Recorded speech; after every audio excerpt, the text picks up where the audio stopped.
আসসালামু আলাইকুম। আজ বুধবার 6 কার্তিক 29 রবিউল সানি 22 অক্টোবর। বাংলাদেশ বেতার সিলেট। সংবাদ পড়ছি ফারহানা বেগম। বেসরকারি শিক্ষা প্রতিষ্ঠানে কর্মরত এমপিওভুক্ত শিক্ষক কর্মচারীর বাড়ি ভাড়া ভাতা 15% বাড়ানোর সিদ্ধান্ত নিয়েছে সরকার। গতকাল অর্থ মন্ত্রণালয়ের এক চিঠিতে এ তথ্য জানানো হয়েছে। সরকারের বিদ্যমান বাজেট সীমাবদ্ধতা বিবেচনায় আগামী 1 নভেম্বর থেকে বাড়ি ভাড়া ভাতা মূল বেতনের 7.5% হারে এবং 2026 সালের 1 জুলাই থেকে অতিরিক্ত আরও 7.5% সহ মোট 15% হারে নির্ধারণ করা হয়েছে। শর্ত হিসেবে বলা হয়েছে, পরবর্তী বেতন স্কেলে বর্ণিত অতিরিক্ত সুবিধাটি সমন্বয় করতে হবে। এর ফলে আন্দোলনরত বেসরকারি শিক্ষা প্রতিষ্ঠানের এমপিওভুক্ত শিক্ষকরা নব উদ্যমে শ্রেণীকক্ষে ফিরবেন বলে আশা প্রকাশ করেছেন প্রধান উপদেষ্টা অধ্যাপক মোহাম্মদ ইউনূস। রেলপথের লেভেল ক্রসিং গেট সমূহের পুনর্বাসন ও মান উন্নয়ন সহ 13টি উন্নয়ন প্রকল্প অনুমোদন করেছে জাতীয় অর্থনৈতিক পরিষদের নির্বাহী কমিটি। গতকাল প্রধান উপদেষ্টা ডক্টর মোহাম্মদ ইউনূসের সভাপতিত্বে অনুষ্ঠিত সভায় এই অনুমোদন দেয়া হয়। প্রকল্পগুলোর মধ্যে রয়েছে কৃষি মন্ত্রণালয়ের একটি, দুর্যোগ ব্যবস্থাপনা ও ত্রাণ মন্ত্রণালয়ের একটি, গ্রামীণ মাটির রাস্তাসমূহ টেকসইকরণ প্রকল্প, পল্লী উন্নয়ন ও সমবায় মন্ত্রণালয়ের 3টি, সড়ক পরিবহন ও সেতু মন্ত্রণালয়ের একটি, শিল্প মন্ত্রণালয়ের একটি, বিদ্যুৎ জ্বালানি ও খনিজ সম্পদ মন্ত্রণালয়ের একটি এবং স্বাস্থ্য ও পরিবার কল্যাণ মন্ত্রণালয়ের একটি প্রকল্প। এসব প্রকল্পে ব্যয় হবে 1988 কোটি টাকা। সড়কপথ নিরাপদ করতে জনসচেতনতা বৃদ্ধির লক্ষ্যে আজ সারা দেশের মতো সিলেটও পালিত হবে জাতীয় নিরাপদ সড়ক দিবস।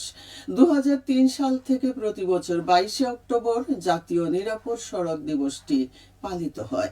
1993 সালের এই দিনে সড়ক দুর্ঘটনায় চলচ্চিত্র অভিনেতা ইলিয়াস কাঞ্চনের স্ত্রী নিহত হন।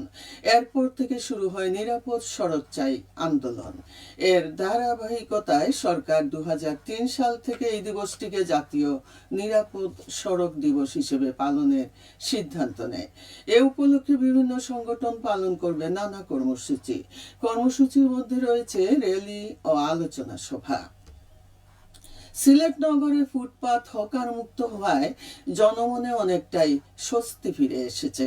নিত্যদিনের যানজট অনেকখানি কমে গিয়েছে। জেলা প্রশাসনের নির্দেশনায় 19 অক্টোবর থেকে ফুটপাত হকার মুক্ত করার অভিযান শুরু হয়।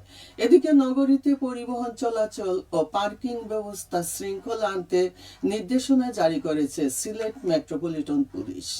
নির্দেশনায় বলা হয়, রাস্তার সংযোগস্থলের কেন্দ্রবিন্দু হতে 25 গজ পর্যন্ত এবং নগরীর যে কোনো মোড় বা ক্রসিং এর নিকটবর্তী এলাকায় যানবাহন থামানো বা পার্কিং করা যাবে না। 2 লেনের সড়কেও কোনো ধরনের পার্কিং করা যাবে না। নির্ধারিত পার্কিং স্থানে কেবল 1 লাইনে এবং অনুমোদিত সংখ্যক যানবাহন রাখা যাবে। সুনামগঞ্জের বিশ্বম্বরপুরে আইন শৃঙ্খলা কমিটির মাসিক সভা অনুষ্ঠিত হয়েছে গতকাল।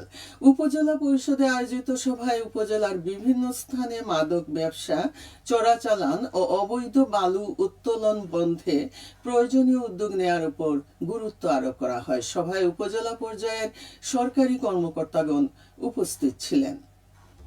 প্রাথমিক শিক্ষার মান উন্নয়নে মেধা যাচাই পরীক্ষা গতকাল মৌলভীবাজারের বড়লেখা উপজেলায় অনুষ্ঠিত হয়েছে। প্রশাসনের আয়োজনে 5টি কেন্দ্রে এই পরীক্ষা অনুষ্ঠিত হয়। এতে উপজেলার 151টি সরকারি প্রাথমিক বিদ্যালয়ের 4র্থ ও 5ম শ্রেণীর 3000-এর বেশি শিক্ষার্থী অংশ নেয়। গ্রাম পুলিশ সদস্যদের মাসব্যাপী বুনিয়াদী প্রশিক্ষণ শুরু হয়েছে গতকাল মৌলভীবাজারের কমলগঞ্জ উপজেলায়। জেলা প্রশাসক মোহাম্মদ ইসরাইল হোসেনের উদ্বোধন করেন। জাতীয় স্থানীয় সরকার ইনস্টিটিউটের সহযোগিতায় উপজেলা প্রশাসনের আয়োজনে এতে 10টি ইউনিয়নের 40 জন সদস্য অংশ নিচ্ছেন। মৌলভীবাজার বিএনএসবি চক্ষু হাসপাতালের বহুতল হাসপাতাল কাম প্রশাসনিক ভবনের নির্মাণ কাজ এগিয়ে চলেছে। এতে ব্যয় হচ্ছে প্রায় 9.5 কোটি টাকা। প্রকল্পের আওতায় 10 তলা ভিত বিশিষ্ট 8 তলা হাসপাতাল কাম প্রশাসনিক ভবন, নারী পুরুষের জন্য পৃথক 300 শয্যা, 12টি কেবিন, 2টি লিফট, জেনারেটর সহ আনুষঙ্গিক কাজ অন্তর্ভুক্ত রয়েছে। প্রকল্পটি বাস্তবায়িত হলে প্রশাসনিক ও দাপ্তরিক কাজ, রোগীদের হাসপাতাল ভর্তি থেকে সেবা গ্রহণ সহ অন্যান্য সুযোগ সুবিধা বৃদ্ধি পাবে। এলজিইডি এই প্রকল্প বাস্তবায়ন করছে। সবশেষে আবহাওয়া। আজ বেলা 1টা পর্যন্ত পূর্বাভাসে বলা হয়েছে সিলেট সহ পার্শ্ববর্তী এলাকার জন্য কোনো সতর্কবাণী নেই এবং কোনো সংকেতও দেখাতে হবে না। আজ সিলেটে সূর্যোদয় হয়েছে 5টা 53 মিনিটে এবং সূর্য অস্ত যাবে সন্ধ্যে 5টা 22 মিনিটে। সংবাদ শেষ হলো। পরবর্তী স্থানীয় সংবাদ প্রচারিত হবে দুপুর 1টা 5 মিনিটে।